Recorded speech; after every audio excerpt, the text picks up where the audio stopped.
আসসালামু আলাইকুম। আমাকে কি শোনা যাচ্ছে? রেসপন্স করবেন।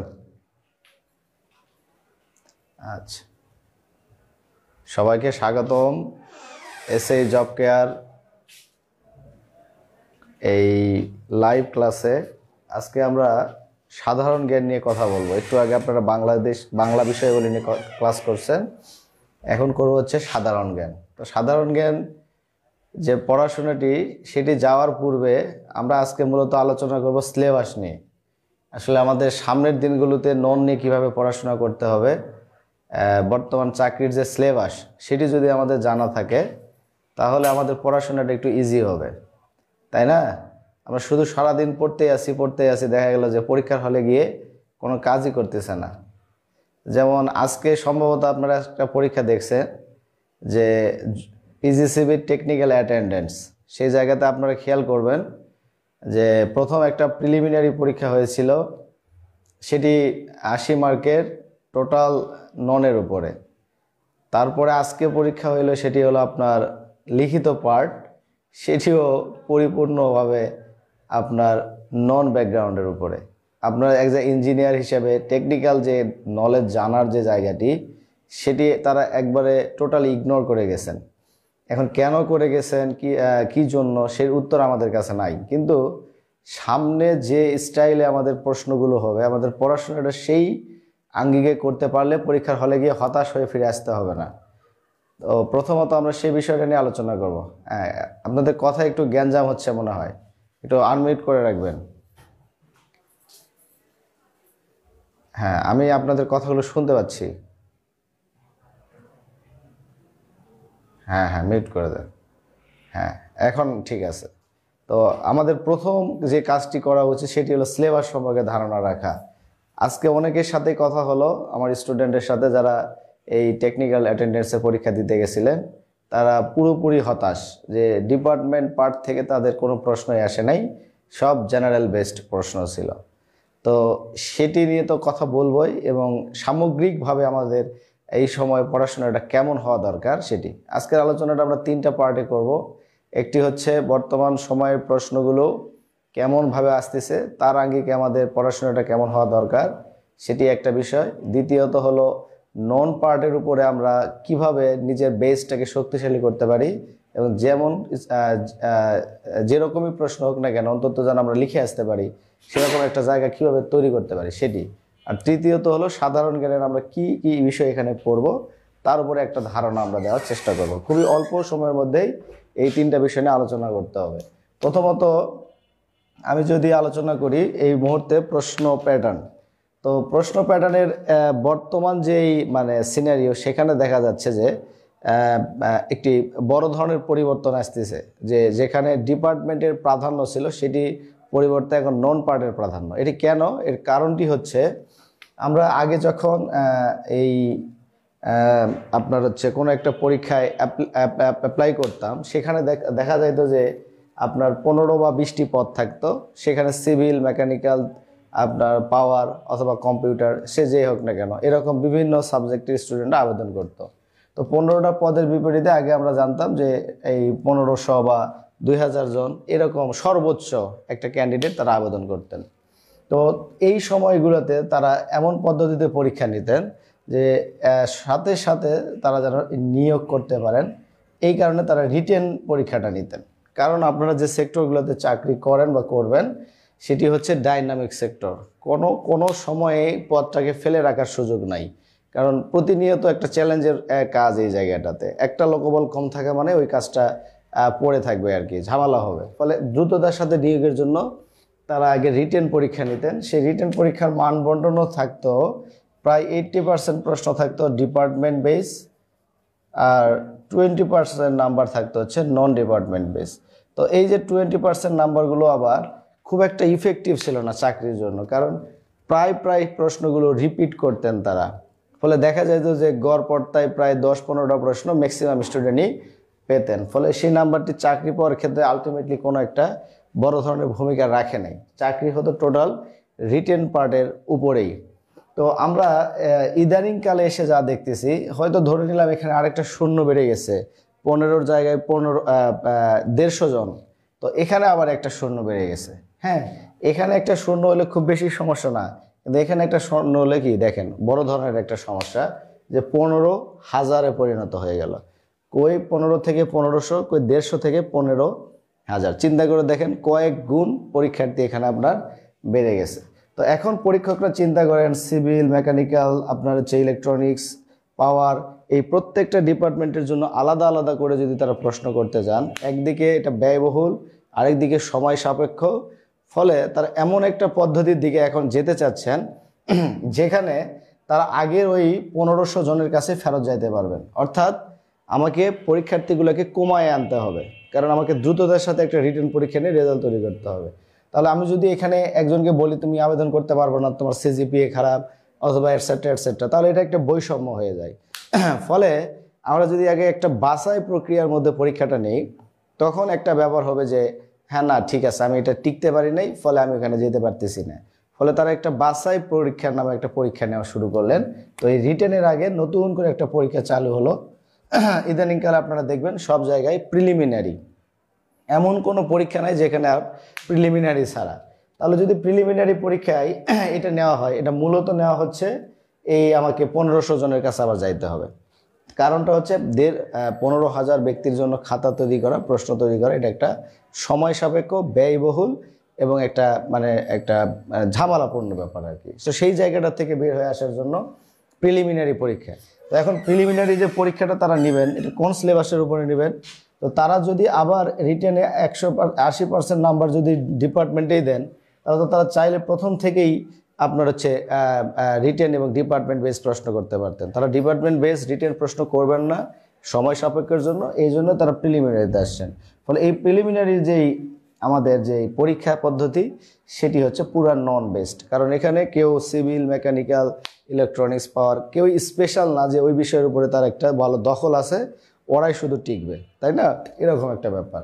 তাহলে এখানে যা জিনিসটা দেখা গেল যে এখন প্রত্যেকটা পরীক্ষাতেই প্রিলিমিনারি থাকবে, আর প্রিলিমিনারিটা মানেই হচ্ছে নন পার্টের একটা পরীক্ষা।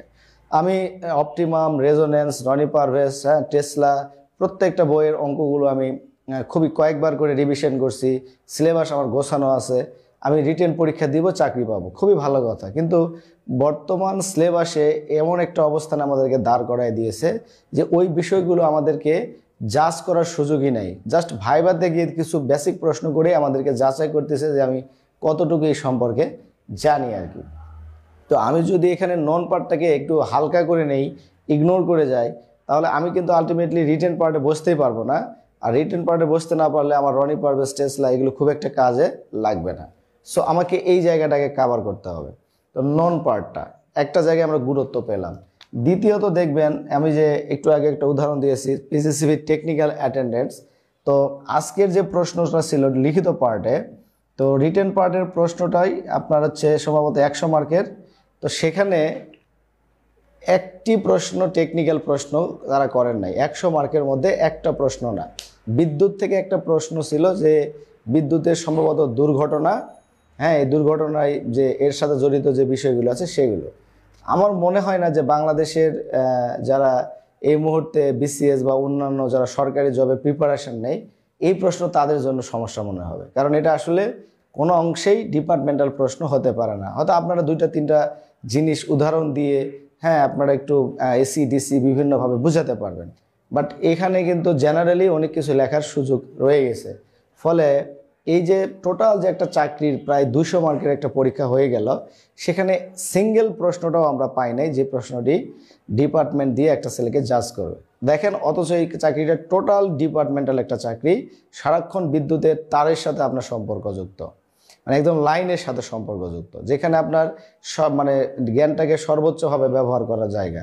তো সেই জায়গাটায় যদি আমার একটা প্রশ্ন যদি কাজে না লাগে, তাহলে আমার অবস্থা কি? আমার মনে হচ্ছে যে আপনারা আবার মনে করবেন যে ভাই ডিপার্টমেন্টের প্রতি আমাকে ডিমোটিভেটেড করতেছে। নো, আমাকে 2টা জিনিসই জানতে হবে। ডিপার্টমেন্ট তো জানতে হবে, এটা আমার জন্য একদমই ফরজ বিষয়, ওটাকে তো ইগনোর করা যাবে না। এখন ননটাকে আমরা ইগনোর করে ফেলি বিভিন্নভাবে আগের প্রশ্ন প্যাটার্নগুলো দেখে, তো তখন গিয়ে আমরা ধরা খাচ্ছি যে প্রিলিমিনারিতেই আমি এই জায়গাটাকে পার করে যেতে পারতেছি না। তাহলে টেকনিক্যাল অ্যাটেন্ডেন্সের যে কাহিনিটা দেখালাম, এই কাহিনিটা কিন্তু আবার আপনার সাব অ্যাসিস্ট্যান্টও ছিল।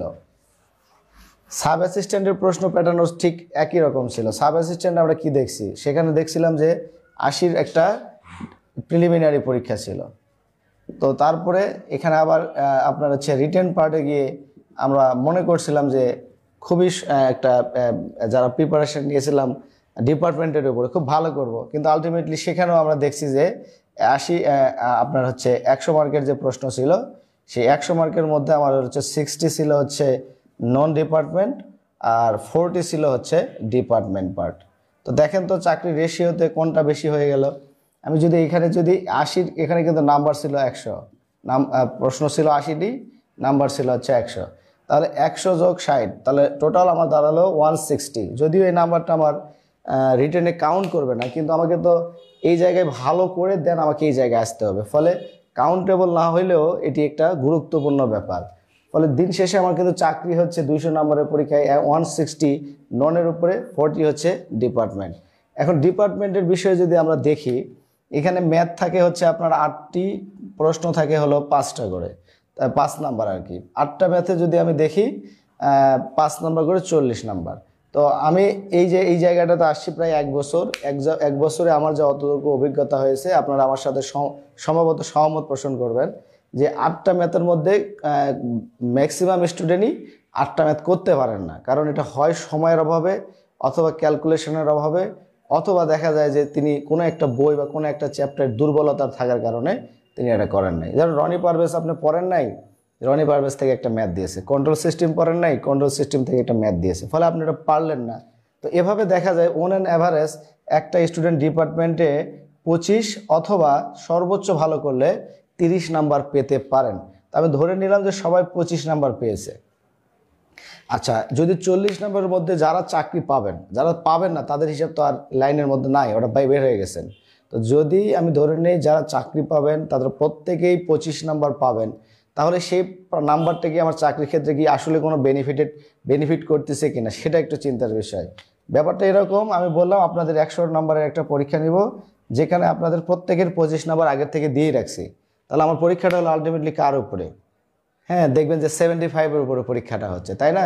কিন্তু আবার যদি বলেন যে ভাই আমি এখানে 20 পেয়েছি, তার মানে আপনার তো রেসেই নাই। ফলে এটা একদিকে যেমন পেলে খুব একটা কাজে লাগতেছে না, কিন্তু আবার না পারলে আপনি আবার রেস থেকে একদমই আউট। মানে আপনার ডিপার্টমেন্ট ননে কত পাইছেন সেটা ম্যাটার করবে না, কারণ ননে আপনি যত ভালোই পরীক্ষা দেন না কেন, এখানে একটা সার্টেন নাম্বারের উপরে পাওয়া যাবে না।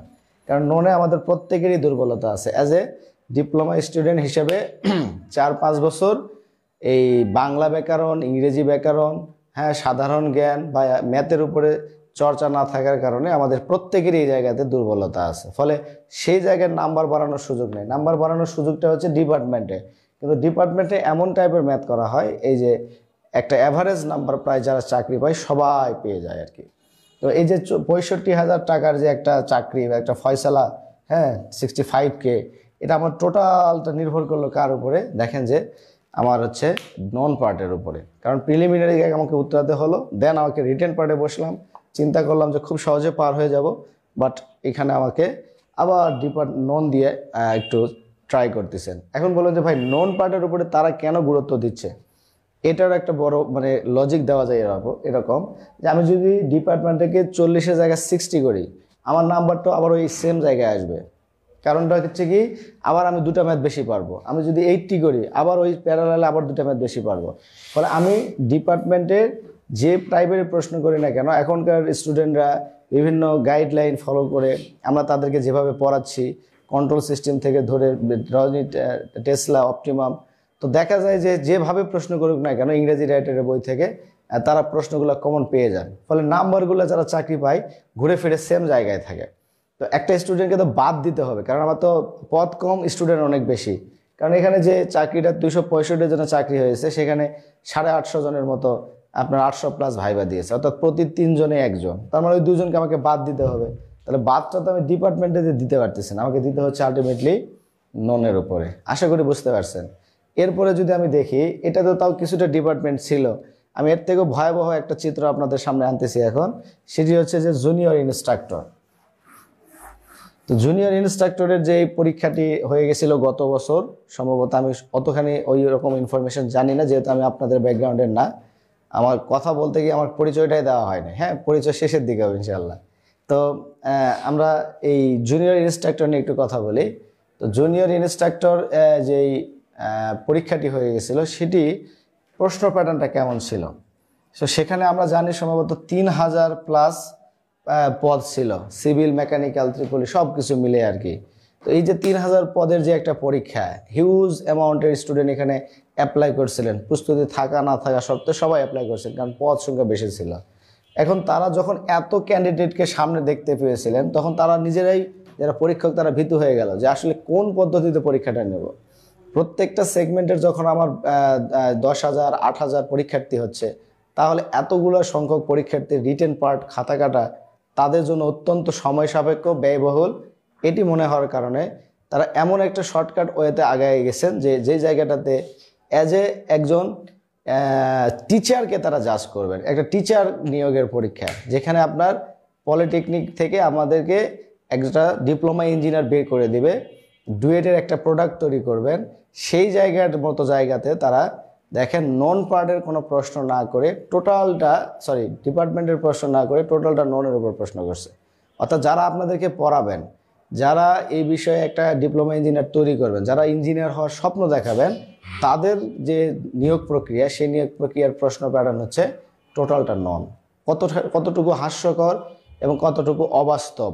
হ্যাঁ, এইটি আমি এটা বলবো যে টোটালি একটা মানে ভুল কনসেপ্টে আগানো হচ্ছে, যে একজন ইঞ্জিনিয়ারকে ইঞ্জিনিয়ার হিসেবে জাজ করা দরকার, তাকে ওই নলেজগুলো নেওয়া দরকার। কিন্তু এখানে তারা সময়কে বাঁচাতে গিয়ে, অর্থকে বাঁচাতে গিয়ে এমন একটা পদ্ধতিতে যাচ্ছে যেখানে আমাকে জাজ করার যে জায়গাটা সেটাই আমাকে হচ্ছে না। তো দেখলাম আমরা এখানে পরীক্ষাটা তারা নিয়েছিলেন MCQ টাইপ লিখিত, অর্থাৎ লিখিত পরীক্ষা, কিন্তু প্রশ্ন হবে MCQ, রচনামূলক না। প্রশ্ন নাম্বার দিলেন তারা 200 নাম্বার। 200 নাম্বারের মধ্যে মান বন্টন করলে দেখা যাচ্ছিল যে বাংলা এখানে ছিল 40 নাম্বার, ইংরেজি এখানে ছিল 40 নাম্বার, আমি যেটা আপনাদেরকে পড়াবো জিকে সেটি ছিল 40 নাম্বার। এখন তারা এখানে এসে চিন্তা করা শুরু করলেন যে এখন একটু ডিপার্টমেন্ট দেওয়া যায় কিনা। তারা চিন্তা করলেন আবার যদি ডিপার্টমেন্টই দেবো তাহলে আবার এইগুলো কেন দিলাম। ফলে তারা ডিপার্টমেন্টের দিকে না গিয়ে তারা একদমই অন্য একটা জায়গায় গেলেন, জেনারেল সায়েন্স। সেখানে তারা নাম্বার রাখলেন সব থেকে বেশি 50। এরপরে তারা এখানে নাম্বার রাখলেন জেনারেল ম্যাথ, তো জেনারেল ম্যাথের নাম্বার রাখলেন তারা 30। এই যে দেখেন মিলাই দেখলে 200 নাম্বার হবে।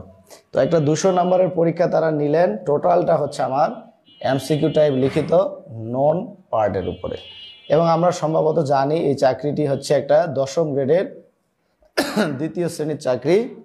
খুব সম্ভবত 4 থেকে 5 বছর চাকরিটি করার পরে আমরা অনেকেই 9 গ্রেডের দিকে প্রমোশন পেয়ে চলে যাব, অর্থাৎ ঢুকবেন 2য় শ্রেণীর অফিসার হিসেবে, আর 4-5 বছর পরে আপনি হয়ে যাবেন 1ম শ্রেণীর একজন কর্মকর্তা। অর্থাৎ আপনি বাংলাদেশের একজন 1ম শ্রেণীর গ্যাজেটেড না, একটা 1ম শ্রেণীর কর্মকর্তা।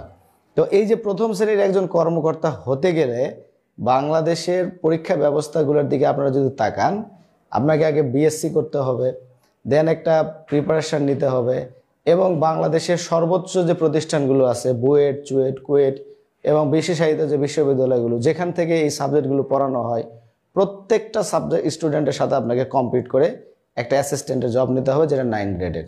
কিন্তু আপনি দেখেন এখানে শুধু আপনি আপনার সাথে প্রতিযোগিতা করতেছেন, এবং আপনার হচ্ছে নিজের ব্যাকগ্রাউন্ডের স্টুডেন্টের সাথে, এবং তাও আবার একটা সার্টেন জায়গা থেকে, ডিপ্লোমা এবং ডুয়েট, এই 2টা জায়গা থেকে। আর অন্য কোনো স্টুডেন্ট এখানে অ্যাপ্লাই করতেছে না, বা করার মানে ওই রকমভাবে তার আগ্রহ নাই।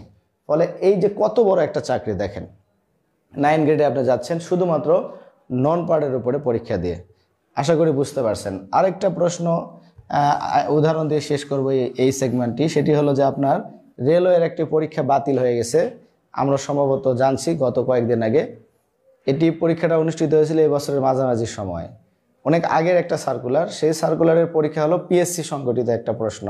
তো সেই প্রশ্নের প্যাটার্নটাও ছিল ঠিক এই রকমটাই, একটু 19-20 ছিল আর কি। তো এই PSC প্যাটার্নের রেলওয়ের যে প্রশ্নটা, সেখানে আমরা কি দেখলাম, তারা আবার ওই সেম কাহিনী করলেন, 200 মার্কের MCQ টাইপ লিখিত নেবেন তারা। কেন নিলেন? ওই একই কাহিনী, যে সময় এবং অর্থ বাঁচানোর জন্য। তো তারা এখানে বাংলার জন্য রাখছিলেন 40 নাম্বার, ইংরেজির জন্য রাখছিলেন 40 নাম্বার এবং জিকের জন্য রাখছিলেন 40 নাম্বার। আর যে বাকি অংশটুকু ছিল সেখানে তারা একটা বললেন যে না একটু হালাল করে নেই বিষয়টি, সেটি হলো যে একটু ডিপার্টমেন্ট দেওয়া যায় কিনা। তো কম্বাইন আপনার হচ্ছে ডিপার্টমেন্ট প্রশ্ন হলো। তো কম্বাইন ডিপার্টমেন্ট প্রশ্নতে তারা দিলেন 80 অর্থাৎ 80 নাম্বার। এখন আপনার আমার একটা প্রশ্ন হওয়া উচিত যে 80 নাম্বার যে কম্বাইন প্রশ্ন হবে, আমি অ্যাজ এ ট্রিপলের স্টুডেন্ট আমি ওইটা পারবো। এখন 80 নাম্বারের মধ্যে আমার প্রশ্ন কত আছে, ধরে নেন 15টা, সিভিলের 15, হ্যাঁ মেকানিক্যাল 15, পাওয়ারের 15। তাহলে আমি যখন ট্রিপলি আমি কি সিভিলের প্রশ্নটি পারবো? ধরে নিলাম একটা দুটা পারছি, কিন্তু এটা কি পারা বলে? ফলে 80 নাম্বারের মূলত এখানে যে কম্বাইন ডিপার্টমেন্টের প্রশ্নটি সেটি এক একজনের জন্য 15 নাম্বারের একটা প্রশ্ন। এই যে তিনি যদি সিভিলের হন সিভিলের 15 নাম্বারের প্রশ্ন, আপনি যদি সিভিলের হন আর সিভিলের 15 নাম্বার প্রশ্নের উপরে 15টা প্রশ্নের উত্তরে কি আপনি করতে পারবেন? আমার মনে হয় না, সম্ভব না। কারণ চাকরির পরীক্ষায় কখনো কোনো সাবজেক্টে শতভাগ নাম্বার ক্যারি করাটা সম্ভব নয়। এ কারণে এই যে জায়গাটা থেকে 8, 10, 12 এটি হচ্ছে আর কি সহজে অ্যাচিভ করার মতো একটা নাম্বার। দিন শেষে 80 নাম্বারের মধ্যে আমার কিন্তু এখানে 10 নাম্বারই অ্যাচিভ করতে পারতেছে। মানে 70 নাম্বারটা আমার কাছে প্রশ্ন হলো সিস্টেম লস, মানে ওইটা জাস্ট আছে কিন্তু ওটা আমার কোনো কাজেই লাগবে না। তাহলে এটা কিন্তু বড় বড় কয়েকটা পরীক্ষার উদাহরণ দিয়েছি যেখানে আপনাদের চাকরি হওয়ার পসিবিলিটি বেশি। 10, 12, 13, 14, 15 এরকম পরীক্ষার ক্ষেত্রেও যেখানে প্রিলিমিনারি হচ্ছে সেটা আরও হতাশার ব্যাপার। সেখানে তো প্রিলি টিকাটাই মহা মুশকিলের ব্যাপার, তাই না? কারণ আপনাকে সর্বোচ্চ নাম্বার 70-এর প্রশ্ন হইলে দেখা যাবে যে 65-66 নাম্বার তুলতে হবে। তো এটা তো জাস্ট ইম্পসিবলের পর্যায়ে পড়ে। কারণ পরীক্ষার হলের একটা প্রেশার, পরীক্ষার হলে যে চাপ, এইটাকে ওভারকাম করে সব প্রশ্নের উত্তরগুলো সঠিকভাবে দিয়ে আসা, এটি আসলে খুব একটা ইজি ব্যাপার না। হ্যাঁ, আপনারা যখন পরীক্ষা দিবেন বা দিচ্ছেন তখন আপনারা জানেন এই বিষয়গুলো কেমন হবে।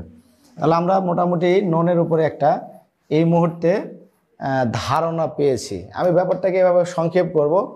এটা হচ্ছে রিটেন, এটা হচ্ছে ভাইবা, আর এটা হচ্ছে প্রিলিমিনারি। তো আমাদের বর্তমানে চাকরির এই 3টা ধাপ আমাকে অতিক্রম করতেই হবে। ভাইবার সাথে আমাদের একটা নতুন সব বিষয় যুক্ত হয়েছে, কম্পিউটার লিটারেসি। হ্যাঁ, অর্থাৎ আমার এই কম্পিউটারের দক্ষতাটা কেমন, এটার সাথে দুটো একটা কম্বাইন অংশ হয়ে গেছে। তাহলে আমি যদি চিন্তা করি যে ভাইবা টু আপনার হচ্ছে এই প্রিলিমিনারি এর মাঝে যে রিটেন অংশটুকু চাকরির জন্য, এটাই মূলত হচ্ছে মূল অংশ। এটার নাম্বারটাই হচ্ছে আমার মূল নাম্বার। এই নাম্বারের উপরে আমার মেরিট পজিশন নির্ভর করবে যে আমি প্রথমের দিকে থাকবো না লাস্টের দিকে থাকবো। কিন্তু সমস্যা হলো যে আমি যদি এই জায়গাটা কাভার করতে না পারি তাহলে এখানে আসতে পারবো না, এখানে আসতে পারবো না। তো বর্তমানে সিস্টেমটা হয়ে গেল এরকম, আমার যদি এটাকে জন্ম ধরি আর এটাকে যদি আমার আখেরাত ধরি, তাহলে এই জায়গাটাকে আমি বলতেছি হলো ফুলসেরাত। মানে আমি যদি ফুলসেরাত পার না হতে পারি, আমি ভাই যেতে পারবো না, আমার চাকরিটা আলটিমেটলি না হবে না। তো প্রিলিমিনারিটা আমাদের জন্য এখন একটা ফুলসেরাতের পর্যায়ে পড়ে গেছে। মানে এমন একটা অপশান যে এটাকে আপনি চাইলেই বাদ দেওয়ার কোনো এখতিয়ার আপনার নাই। আপনি বাদ দিলেই কয়েকটা পরীক্ষায় আপনি খুবই বাজেভাবে একটা অভিজ্ঞতা হবে যে আমি ডিপার্টমেন্টে খুবই ভালো ছিলাম কিন্তু আমি প্রিলিমিনারি পার করতে পারতেছি না, আমার ননের এই পার্টে দুর্বল, ওই পার্টে দুর্বল। সেটি আরেকটা বড় মজাদার ব্যাপার, আমি যেটা বিষয়টা পড়াবো সেটি আপনাদের জন্য আরও একটা মানে কষ্টকর ব্যাপার হবে যে সাধারণ জ্ঞানের জন্য আপনারা এর পরে আর কখনোই কোনো কোর্স করা অথবা কোনো ভাইয়ের কাছে গিয়ে পড়াশোনা করা এটির সুযোগ আপনারা পাবেন না। আপনি যদি বলেন আমি সাধারণ জ্ঞানের জন্য প্রাইভেট পড়তে যাচ্ছি, মানুষ হাসবে। হ্যাঁ, এটা একটা অন্যরকম ব্যাপার হয়ে যাবে। ফলে এটাই আপনার জীবনের একটা সর্বশেষ সুযোগ যে সাধারণ জ্ঞান এবং নন পার্টের যে বিষয়গুলো আছে সেগুলোকে ঝালাই করে নেওয়া এবং নিয়মিত ক্লাসগুলো করে নিজের অবস্থানটাকে যাচাই করা। যদি আপনি এটা করতে পারেন ডিপার্টমেন্টের পাশাপাশি ননটাকে, তাহলে নিশ্চিত করে বলতে পারি আপনার প্রিলিমিনারি পরীক্ষাগুলোকে উতরে যাবেন। এবং রিটেনে তো আপনি ভালো করবেনই, কারণ আমরা এখানে যে রিটেনের সার্ভিস দিই টপ মোস্ট সাবজেক্ট, এখানে ইংলিশ রাইটারের বই থেকে কন্ট্রোল সিস্টেম থেকে সব কিছু আমাদের নোট করা আছে, আমরা সব কিছু প্রোভাইডেড করি। ডিপার্টমেন্ট ক্লাসে উনি আপনাদেরকে ডিপার্টমেন্ট বোঝাবেন। তো আমি যে জিনিসটা আপনাকে বোঝাতে চাইলাম নন পার্টের এই মুহূর্তে গুরুত্বটা কতটুকু। ভাই আসলে চাকরিটা ডিফাইন করে না, কিন্তু ভাইবা চাকরির ক্ষেত্রে গুরুত্বপূর্ণ একটা অংশের কারণে আমি ভাইবার নাম্বার যেটি আছে সেটি ইফেক্ট করবে না, কিন্তু ভাই আমাকে ফেল করা দিতে পারে, সেটি আমাকে ইফেক্ট করবে।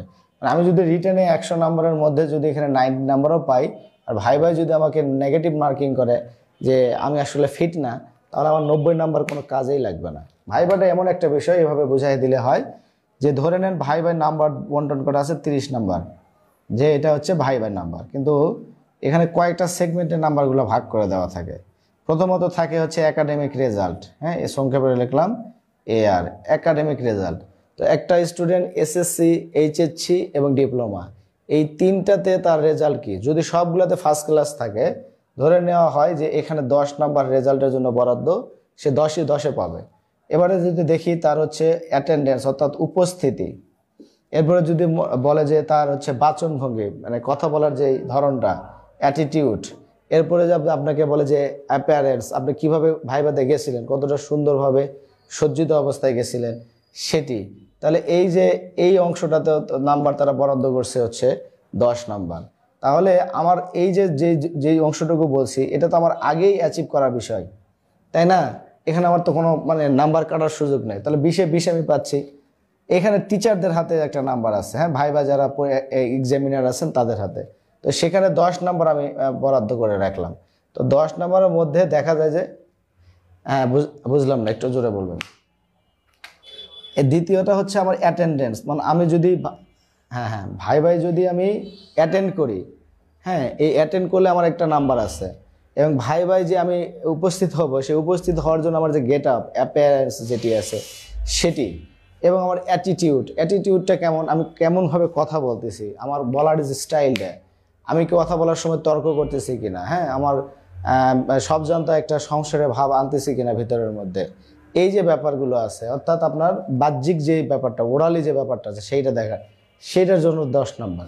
তাহলে এই যে 10-10-20 নাম্বার কিন্তু আলটিমেটলি আমার কোনো কাজেই মানে মানে আলাদা করে কোনো প্রস্তুতির দরকার নাই। এটা জাস্ট আমি যদি একটু নিজেকে পরিপাটি করে নিয়ে যাই এবং সুন্দরভাবে নিজেকে উপস্থাপন করি, তাহলে 20-এ 20 পাওয়াটাই সম্ভব।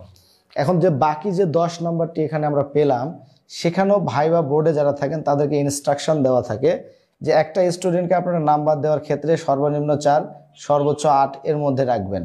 অর্থাৎ কেউ 4, কেউ 5, 6, 7, 8, একজন সর্বনিম্ন আর সর্বোচ্চের মধ্যে নাম্বারের ডিফারেন্স হতে পারে 5 নাম্বার। তাহলে যদি দেখেন যে ডিপার্টমেন্টের আপনি রিটার্ন পার্টে একটা ম্যাথ বেশি পেরে গেছিলেন কিন্তু ভাইভায় 4 নাম্বার কম পেয়েছেন, দেখবেন যে বিষয়টা প্রায় সিমিলার। ফলে দেখা যায় যে আলটিমেটলি এই ভাইবার নাম্বারটা চাকরি পাওয়ার ক্ষেত্রে কোনো একটা ভূমিকা পালন করে না, কিন্তু ভাইভায় আপনাকে ফেল করে দেওয়ার মতো একটা অবস্থান থাকতে পারে। অর্থাৎ রিটার্নে আপনার যত বড়ই নাম্বার থাকুক না কেন, ভাইভাই যদি আপনাকে ফেল করায় দেয় তাহলে আপনি ফেল। কিভাবে?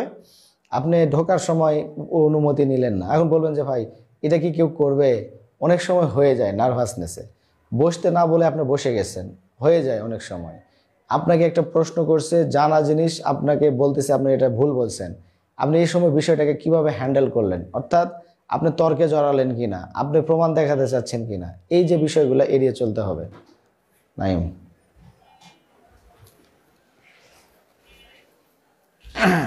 তাহলে এই যে হ্যাঁ হ্যাঁ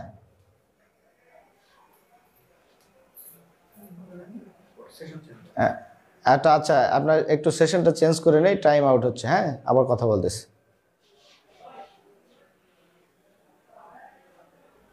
অনলাইনে ক্লাস হিট অ্যান্ড আউট দিই।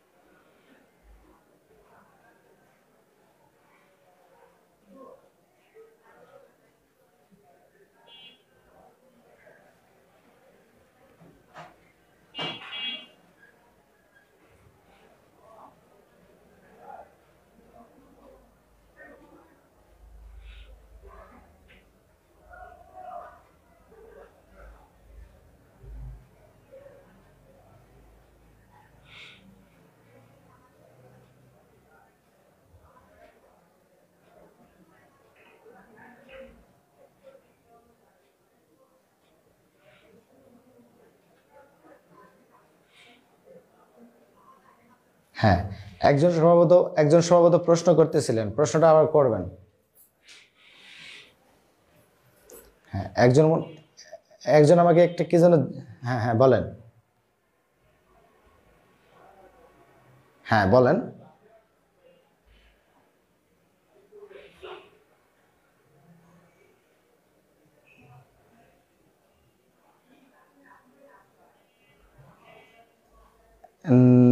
প্রশ্নটা ক্লিয়ার হলো না। ডিপার্টমেন্ট এবং নন ডিপার্টমেন্ট আমরা অফলাইনে কিভাবে পড়াই সেটা তো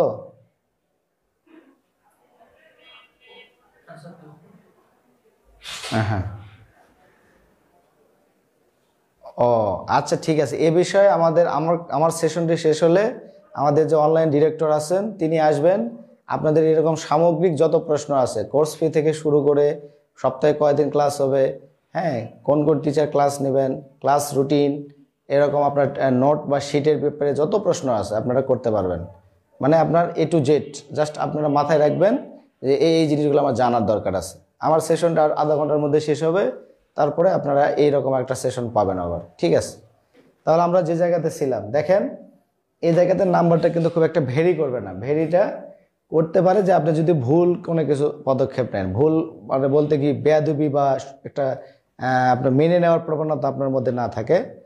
আবার একটু মিউট করবেন, আবার আগের মতো কথা হচ্ছে।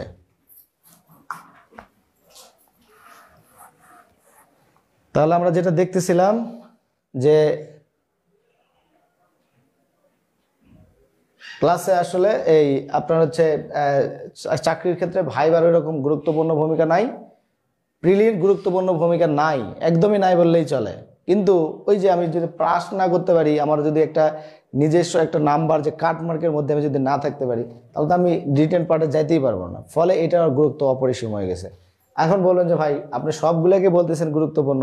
হ্যাঁ, এখন সবগুলোই গুরুত্বপূর্ণ, কারণ চাকরি পরীক্ষাতে এই মুহূর্তে যা চাকরির বাজার, কোনো একটা অংশ আপনি দুর্বলতা রেখে আপনি টিকতে পারবেন না। হ্যাঁ, এটা হলো ব্যাপার। এখন এই জায়গাটাতে আমাদেরকে চিন্তা করতে হবে অলরাউন্ডার।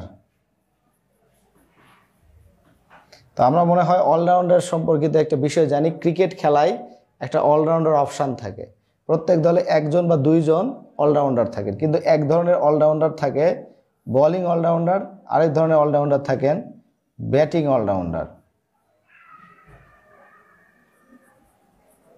এখন ব্যাটিং অলরাউন্ডারের কাজ কি? অত্যন্ত কম বলে বেশি রান করবেন। হ্যাঁ, রান তো করবেনই, পাশাপাশি দলের প্রয়োজনে যখন মেইন বলাররা উইকেট পাবেন না, তখন তিনি এসে একটা ঝড়ো বল করে দেখা যাবে যে 2-1টা উইকেট নিয়েও চলে যাবেন আর কি এখান থেকে। তো আমরা যদি হার্দিক পান্ডিয়ার দিকে তাকাই ভারতের, তাহলে এরকম একটা অলরাউন্ডারের দেখা পাবো। মার্কাস স্টয়নিস আছে অস্ট্রেলিয়ার, এই ধরনের অলরাউন্ডার যারা কিনা ব্যাটিংয়ে ভালো, বোলিংয়ে অতটা কার্যকর না, কিন্তু তারা বোলিংয়েও মাঝে মাঝে অধিনায়কের যেই দাবি থাকে সেই দাবির সপক্ষে তিনি 2-1টা উইকেট নিয়ে দলকে একটা সুবিধাজনক জায়গায় ব্রেক থ্রো আনেন আর কি। আর বোলিং অলরাউন্ডারের ক্ষেত্রে কাজ হচ্ছে মূলত বোলিংয়ে ইকোনমিক্যাল একটা বল করবেন, এবং ব্যাটিংয়েও তিনি এমন এক ধরনের অ্যাপ্রোচ শো করবেন যে একটা স্ট্রাইক রোটেট করে খেলতেছেন, অথবা যখন প্রয়োজন হচ্ছে একটু দ্রুত রান তোলার, তখন দ্রুত রান তুলবেন। এই যে ব্যাপারটা, এটা হলো বাংলাদেশের সাকিব আল হাসানের দিকে যদি তাকান আপনারা দেখবেন যে তিনি মূলত বোলিং অলরাউন্ডার, কারণ বল দিয়ে তিনি দলকে একটা সাপোর্ট দেওয়ার চেষ্টা করেন। আবার ভারতের দিকে তাকালে আমরা জাদেজাকে দেখতে পাবো। হ্যাঁ, জাদেজাও ঠিক এই সাকিব আল হাসানের মতো বোলিং অলরাউন্ডার। তো তারা দেখেন কিন্তু দলকে হয় বল দিয়ে ভালো একটা সাপোর্ট দিচ্ছে, অথবা ব্যাট দিয়ে একটা সাপোর্ট দিচ্ছে, কিন্তু অপর যে অংশটুকু সেই অংশটুকুতেও তারা কি করতেছেন, একটা অবস্থান রেখে যাচ্ছেন দলে, যাতে করে দেখা যাচ্ছে যে না ওখানে একটা ভালো ফিডব্যাক পাওয়া গেল। তো ঠিক এই জায়গাটাতে আমাদেরকে চাকরির বাজারে এরকম হয় বোলিং অলরাউন্ডার হতে হবে, অথবা ব্যাটিং অলরাউন্ডার হতে হবে। আপনি বলবেন যে ভাই আমি ডিপার্টমেন্টে খুবই ভালো, তাহলে ননে আপনি কিছুটা ভালো হন। আবার যদি বলেন ভাই আমি ননে অনেক ভালো, ডিপার্টমেন্টে এই 2-3টা বই বা 2-3টা অংশ আমার এখনো বাকি আছে, তাহলে ওইগুলোকে কাভার করে আসেন, দেখবেন যে চাকরির বাজারে আপনি অপ্রতিরোধ্য হয়ে যাবেন। অর্থাৎ এই মুহূর্তে অলরাউন্ডার হওয়াটা চাকরির বাজারের জন্য খুবই খুবই এসেনশিয়াল, খুবই প্রয়োজনীয়। এখন আমরা আলোচনা করব নন পার্টের জন্য কিভাবে প্রস্তুতি নেব। মনে রাখবেন প্রিলিমিনারি প্রশ্ন মানেই হচ্ছে প্রিভিয়াস প্রশ্ন। এখানে রিসেন্ট প্রশ্ন বলতে খুব কম প্রশ্ন হয়, সাম্প্রতিক 2-1টা প্রশ্ন হয়। তো এটা আসলে গণনার মধ্যে পড়ে না। আমাদের প্রিভিয়াস প্রশ্নটাকে গুরুত্ব দিতে হবে নন পার্ট প্রিলিমিনারি পার্টে ভালো করার জন্য। কিভাবে সেটা একটু আলোচনা করি। আমি যে কথাগুলো বলতেছি এগুলোকে কিন্তু মাথায় রাখবেন, সিলেবাস না বুঝলে কিন্তু পরীক্ষার হলে গিয়ে লাভ হবে না, খুবই গুরুত্বপূর্ণ। আচ্ছা, আমাদের এই মুহূর্তে প্রিলিমিনারিতে পাস করার জন্য যেটি কাজ করতে হবে সেটি হলো যে বিসিএস প্রশ্ন ব্যাংকের 46 to 35 এই যে প্রশ্নগুলো আছে সেগুলোকে আমাকে একদমই ফরজে আইন অর্থাৎ অবশ্য পালনীয়, এই কাজটা আমাকে করতে হবে। ফরজে আইন একদমই অবশ্য পালনীয়। তাহলে বিসিএস এ কি কি বিষয় পড়বো আমরা? এখানে বাংলা, বাংলা সাহিত্য, ইংরেজি, ইংরেজি সাহিত্য, সাধারণ জ্ঞান।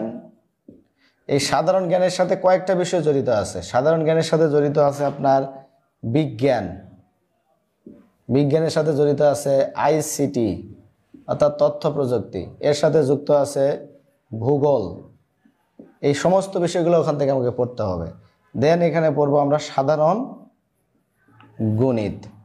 তো 46 to 35 এই জিনিসগুলো যদি আমি আমার যে বিসিএস প্রশ্ন ব্যাংক আছে সেখান থেকে পড়তে পারি, তাহলে আমার যে ননের যে প্রিপারেশান, প্রিলিমিনারির জন্য যে প্রিপারেশান, সেটি ধরে নিতে পারেন আপনার 60% প্রিপারেশান হয়ে গেছে। এখন বাকি আরেকটা অপশন আমাকে ফরজে আইনের মধ্যেই আসবে, সেটি হলো যে পিএসসি অর্থাৎ পাবলিক সার্ভিস কমিশন, বিপিএসসি যেটাকে আমরা বলি। তারা বিভিন্ন ধরনের টেন্ডারের মাধ্যমে পরীক্ষা নিয়ে থাকেন। যেমন আপনাদের যে জুনিয়র ইন্সট্রাক্টরের পরীক্ষা নিয়েছিলেন, রেলওয়ের পরীক্ষা নিয়েছিলেন যেটা বাতিল হলো, তো এরকম অসংখ্য পরীক্ষা তারা প্রশ্ন নিয়ে থাকেন। এখন এই যে পিএসসির যে প্রশ্ন প্যাটার্ন আছে, পিএসসি যে প্রশ্নগুলো করে থাকে আর কি, বিভিন্ন বই আপনারা দেখবেন যে বিসিএস এর প্রশ্ন দেন লেখা থাকে পিএসসির প্রশ্ন। তাহলে পিএসসির প্রশ্নটা পড়ে ফেলবো, তাহলে আমার এখানে 20% হয়ে যাবে, অর্থাৎ আমার 80% এর প্রিপারেশান শেষ যদি আমি শুধুমাত্র বিসিএস এবং পিএসসির আসা প্রশ্নগুলোই কভার করি। কোন কোন বিষয়গুলো? বাংলা, ইংরেজি, সাধারণ জ্ঞান, বিজ্ঞান, আইসিটি আর ভূগোল, সাধারণ গণিত তো অবশ্যই। তাহলে এই যে দুটা অংশকে আমাকে সর্বোচ্চ গুরুত্ব দিয়ে পড়তে হবে। যদি আমি পড়ে যাই যে কোনো প্রিলিমিনারি পরীক্ষাতে এবং রিটেন সাধারণ জ্ঞান পার্টে আমার 80% প্রশ্ন কমন হবে, এটা নিশ্চিত করে একদম স্ট্যাম্পের উপরে লিখে দেওয়া যায়। এখন দ্বিতীয় একটা অপশানে যে আমার বাকি যে 20% নাম্বার থাকলো সেখানে আমি কিভাবে পড়বো? এখানে আমাদেরকে পড়তে হবে এনটিআর সিএ প্রাইমারি, এবারে ইউনিভার্সিটি অ্যাডমিশন। তো এইরকম কিছু অপশানে প্রশ্ন থাকবে যে এনটিআরসির বিগত প্রশ্নগুলো, প্রাইমারি বিগত প্রশ্ন এবং ইউনিভার্সিটি অ্যাডমিশন টেস্টে বিগত প্রশ্ন। তাহলে আমাকে এখানে যদি আমি কাভারটা করে ফেলি, তাহলে দেখবেন এখানে আমার 20%, অর্থাৎ আমার 100%-এর যে প্রস্তুতি আছে সেটি হয়ে গেল। এমন কোনো পরীক্ষাতে নাই যে আপনি প্রিলিমিনারিতে কোয়ালিফাই করবেন না যদি এই অংশটুকু করতে পারেন।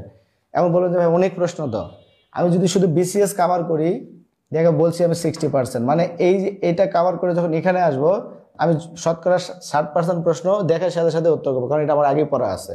জাস্ট 20% প্রশ্ন তো নতুন পেতে পারেন, কিন্তু এখানে এসে দেখবেন যে এই 20% প্রশ্ন আপনার কাছে আসলে কিছুই না, এগুলো আপনি এমনি থেকেই পারতেছেন। কিছু প্রশ্ন পারবেন না ওই সময়ের সাম্প্রতিক, ওই সময়ের গুরুত্বপূর্ণ টপিকসগুলো, ফলে ওগুলো আমাদের জন্য আর গুরুত্বপূর্ণ নয়।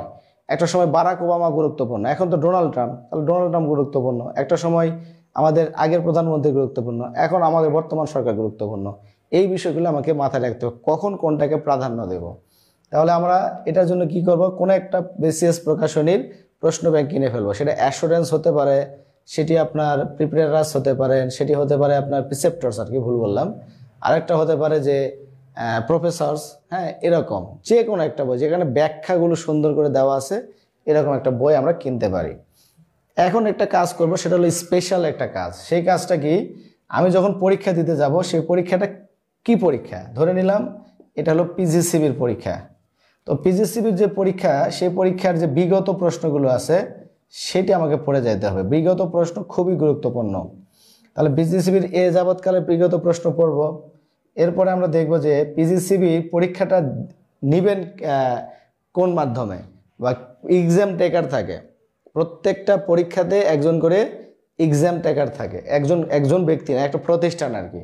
তো পিজিসিবি নিজেও সেটা নিতে পারেন, অথবা বুয়েটের মাধ্যমে নিতে পারেন, অথবা তারা আইবি এর মাধ্যমে নিতে পারেন, অথবা তারা ডিইউ এর মাধ্যমে নিতে পারেন, অথবা তারা আহসানুল্লাহ বিশ্ববিদ্যালয়ের মাধ্যমে নিতে পারেন। যেভাবে নেক না কেন, তো তারা যে মাধ্যমগুলোতে পরীক্ষা নেবে, এই যে পরীক্ষকদের একটা করে প্রশ্নের প্যাটার্ন আছে, সেই প্যাটার্নটা আমাকে ফলো করতে হবে। যেমন পিজিসিবির বিগত সালের প্রশ্নটা আমি পড়লাম, এবং পিজিসিবির পাওয়ার গ্রিড সংক্রান্ত যে বর্তমানে যে তথ্যগুলো আছে সেই তথ্যগুলো দেখলাম। আমার এখানকার পিজিসিবির প্রশ্ন প্যাটার্ন পড়া শেষ। কিন্তু এখন আমাকে দেখতে হবে যে বুয়েট নিচ্ছে না আইবিএ নিচ্ছে না ডিইউ নিচ্ছে। আমি একটা উদাহরণ দিলাম, আইবিএ পরীক্ষাটা নেবে। যদি আইবিএ পরীক্ষাটা নেয় তাহলে আইবিএ এর প্রত্যেকটা টপিক্সের কিছু কমন টপিক্স থাকে, তারা বারবার ঘুরে ফিরে ওই জায়গা থেকে প্রশ্নগুলো করে। যেমন আইবিএ এর প্রশ্ন করলে তারা ম্যাথ এবং ইংলিশ এই দুটাকে তারা সর্বোচ্চ কঠিন করবেন, কারণ তারা আসলে এই আইবিএরা ম্যাথ এবং ইংলিশেতেই পারদর্শী বেশি। বুয়েট প্রশ্নটা করলে ডিপার্টমেন্ট পার্টটা আপনার কঠিন হবে। ডিইউ প্রশ্ন করলে সেখানে সাধারণ জ্ঞান ও বাংলা প্রশ্নটি কঠিন হবে, অর্থাৎ যে যে বিষয়ে পারদর্শী। আমি এখন পিজিসিবি পরীক্ষার 1 মাস আগেই নোটিশ পাবো যে এই পরীক্ষাটি আসলে কারা নেবেন। দেখবেন যে বলবে যে বুয়েট পরীক্ষাটা নেবে, পরীক্ষার সিলেবাস কি, তারা বলবেন যে 100 নম্বরের রিটেন পরীক্ষা হবে অথবা 100 নম্বরের আগে প্রিলিমিনারি হবে। তাহলে বুয়েটের আগের যে প্রিলিমিনারি প্রশ্নগুলো আছে সেটা ডায়াগোনাল বই হোক আর যেটাকে আমি পড়ে ফেলবো, তাহলে একটা জিনিস গেল। দ্বিতীয়ত যখন রিটেনে যাব তখন রিটেনে তারা ডিপার্টমেন্টকে হার্ড করেন, কিন্তু ডিপার্টমেন্টের কোন কোন জায়গা থেকে প্রশ্ন করে। ধরে নিলাম যে তারা কন্ট্রোল সিস্টেমকে একটা প্রশ্ন রাখে, তাহলে আমি কন্ট্রোল সিস্টেম পড়ে যাব। তারা এসি থেকে প্রশ্ন করে, তাহলে এসি সার্কিট পড়ে যাব। তারা ওই যে পলিফেজ থেকে প্রশ্ন করে, তারা পলিফেজ পড়ে যাব। তাহলে আমি কিন্তু অনেক ডিপার্টমেন্টের পড়া আছে, আমি কিন্তু সংক্ষেপ করলাম যে তারা বারবারই এই 4টা জায়গা থেকে প্রশ্ন দেয়, তাহলে ওই 4টা জায়গা আমাকে পড়তে, ওটা ফরজে আইন।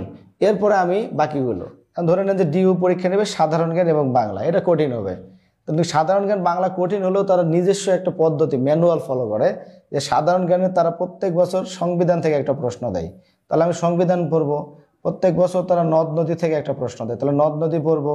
প্রত্যেক বছরই তারা এই আপনার হচ্ছে ব্রিটিশ আমল থেকে একটা প্রশ্ন দেয়, তাহলে ব্রিটিশ আমল পড়বো। তো সাধারণ জ্ঞানের হিউজ চ্যাপ্টারটাকে আমি কিন্তু প্রশ্ন অ্যানালাইসিস করার মাধ্যমে কমায় আনতে পারবো। তাহলে এই কমানোটা এই মুহূর্তে গুরুত্বপূর্ণ। তাহলে এই মুহূর্তে আমার প্রিভিয়াস প্রশ্নটা পড়ার ব্যাপারটা কি আরেকবার আমি সংক্ষেপে বলতেছি। আমাকে ফরজে আইন হিসেবে পড়তে হবে বিসিএস প্রশ্ন ব্যাংক 46 to 35। বললেন যে ভাই বাকি 20টা বললেন না কেন? এই যে বিষয়গুলো আমি পড়লে বাকি 20টা জায়গায় ব্যাখ্যাগুলোর মধ্যে এই প্রশ্নগুলো এসে যাবে। আর আপনি যদি চান ওটা শেষ করতে টাইমও লাগবে না, কারণ 35-এর পরের বিসিএস এর প্রশ্নগুলো 100 মার্কের। হ্যাঁ, ওইখানে 10, 12, 15টা করে প্রশ্ন আছে, ফলে আপনি অনায়াসে শেষ করতে পারবেন, ওটা খুব একটা বেশি দরকার নাই। পিএসসির প্রশ্নটা আমাকে পড়তেই হবে, তাহলে এই দুটো যখন পড়বো, এনটিআরসি প্রাইমারি এবং ইউনিভার্সিটি অ্যাডমিশন পড়বো, তাহলে আমার শতকরা 100% প্রশ্ন প্রিভিয়াস প্রশ্ন কাভার হয়ে গেল। এখন আমি তো বলছি যে আমি পিজিসিবির পরীক্ষা দিতে যাব, তাহলে বিগত পিজিসিবির প্রশ্ন দেখতে হবে এবং PGCB power grid company related বাংলাদেশে এই মুহূর্তে আপডেট যত তথ্য আছে সেটি থেকে যাইতে হবে।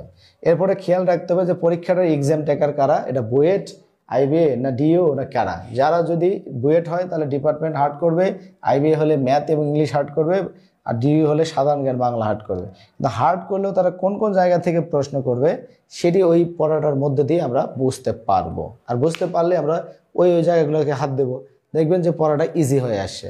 এই ফর্মুলা যদি আপনি ফলো করেন, নেক্সট 3 মাস পরে যে কোনো প্রিলিমিনারি পরীক্ষায় আপনি নিশ্চিত থাকবেন যে আমি টিকতেছি, এবং ডিপার্টমেন্টের তখন জোর দেবেন, ইনশাল্লাহ একটা জব হয়ে যাবে। তাহলে এই বিষয়টাকে একটু নোট করে নেবেন কোন কোন জায়গাকে গুরুত্ব দিতে হবে। ঠিক আছে, এবার আমরা আলোচনা করব আমি সাধারণ জ্ঞান আপনাদেরকে কিভাবে পড়াবো। আমি অনেক কিছু পড়াবো কিন্তু বাদ দিয়ে, এটাই হলো এখানকার মূল বিষয়টি আর কি। কারণ সাধারণ জ্ঞানের 2টা পার্ট, একটা বাংলাদেশ বিষয়াবলী, একটা ইন্টারন্যাশনাল বিষয়াবলী। আর আমরা যে ব্যাকগ্রাউন্ড থেকে উঠে আসি সেই জায়গাটায় মুখস্থ বিষয়ের পরিবর্তে লজিক্যাল বিষয়টাই বেশি ছিল আর কি। ফলে মুখস্থ জিনিসটা এখন আর হঠাৎ করে এসে হতে চাইবে না। তো এই কারণে দেখা যায় যে সাধারণ জ্ঞান বই আমরা কিনি, মোটা 2টা বই কেনার পরে শুরু করার পরে দেখা যায় যে 1-2 অধ্যায় পরে আবার যখন ব্যাক করে ফেরত আসতে চাই তখন আর ওই জায়গাটা কাভার করতে পারি না, মনে হয় যে সব ভুলে গেছি। কেন এটা হয়? কারণ আরও সামনে অনেক পড়া আছে, ওইটা কিভাবে শেষ করব, আগেরগুলো মনে আছে কিনা, এই যে হতাশা আমাদের মধ্যে কাজ করে, এই জন্য সাধারণ জ্ঞান আমরা খুব একটা ভালো করতে পারি না। আর ভালো না করতে পারলে তো সমস্যা আমরা দেখলামই কি সমস্যা ফেস করতে হবে। আমরা এখন কি করব, সাধারণ জ্ঞানের উপরে আমি একটা কাজ করছি, বাংলাদেশ বিষয়াবলী এবং আন্তর্জাতিক বিষয়াবলী, 2টা বিষয়াবলীকে আমি মাত্র 25টা লেকচারের মধ্যে আনছি, এবং আমার একটা নোট আছে, আজকে ক্লাস শেষের পরে আপনাদেরকে সেটি PDF ডেলিভার করা হবে। আপনারা সেটি নেবেন, নিয়ে চাইলে সেটি হার্ড কপি করে কাছে রাখবেন, ওটাই বেটার হবে আপনাদের জন্য PDF পড়ার থেকে। ওইটার থেকে আমাদের পরীক্ষাতে শতকরা 90% প্রশ্ন কমন হবে, নিশ্চিত করে বলা যায়। কিভাবে কমন হবে? ক্লাসে যখন পড়াবো তখনই বুঝতে পারবেন। তাহলে বাংলাদেশ বিষয়াবলীর জন্য আমি এখানে রাখছি 17টা লেকচার, আর আন্তর্জাতিক বিষয়াবলীর জন্য এখানে রাখছি আমি 8টা লেকচার। বলেন যে ভাই এত বড় বড় বিষয়গুলো 17 আর 8-এর মধ্যে আপনি কিভাবে শেষ করলেন? এটা কি আদতে শেষ করা সম্ভব কিনা? এটি সম্ভবত মানে সত্য কথা যে এটা একটা সাগর সেচার মতো কাজ। অর্থাৎ সাগর আপনি কখনো পানি ফেলাই দিয়ে শেষ করতে পারবেন না, মানে একদিকে ফেলাই দিবেন আরেক দিকে ঢুকতেই থাকবে। সাধারণ জ্ঞান ব্যাপারটা এরকম, কারণ প্রতিনিয়ত সেটা কি হয়, আপডেট হয়। কিন্তু আমার নোটে যে বিষয়গুলো দেওয়া আছে সেগুলো হলো স্থায়ী, অর্থাৎ এগুলো কখনো কি হয় না, পরিবর্তন হয় না।